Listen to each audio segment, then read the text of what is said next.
And our next question comes from Andreas Hale from Ring Magazine. Andreas, go ahead. Hey guys, Abel, this question is for you. Gennady recently said that you've been working on his Mexican style. Can you kind of elaborate what it means to be fighting a Mexican style? The Mexican style that we're trying to develop with him, we have been trying to develop with him, it's just a more entertaining style, a style that is reminiscent of some of the fights in the past, Duran, Gomez, Sanchez, Chavez, and even Oscar's fights of 20 years ago or 15 years ago, where guys stood in the middle of the ring and went at each other, and he of course, to use their legs and gave the fans the kind of fight that they deserve for the money that they're paying. So it's more of to answer that question a little easier, it's just more of an entertaining, aggressive, American public type fight. And how would you say Gennady has progressed in adopting this Mexican style over the past few fights? I think he's done very well. I think that this is the fight that finally presents a challenge to him mentally.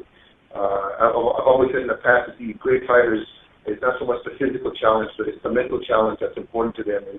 In this training camp, he has proven me right by just the attitude, just the atmosphere in the gym has been so much different because he does perceive a challenge and perceive a fighter that is as strong as he is and punches as hard as he does.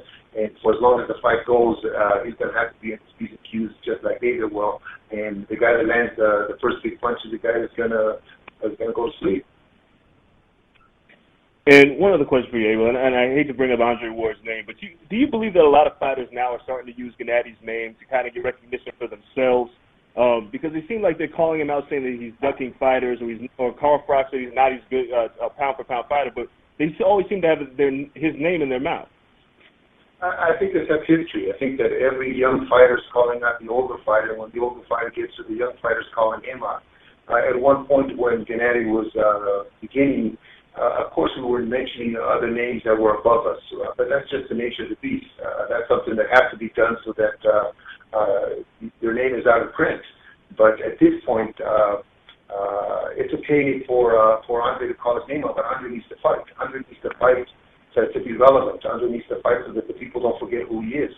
Just because he won a Super 6 4 years ago and fought 2 times in the last 3 years against nondescript opponents doesn't make him qualified for those kind of fights. So I think that if he starts fighting and becomes relevant, then I'm sure that fight is down the road. But until then, it doesn't make any sense to us. Thank you, Abel.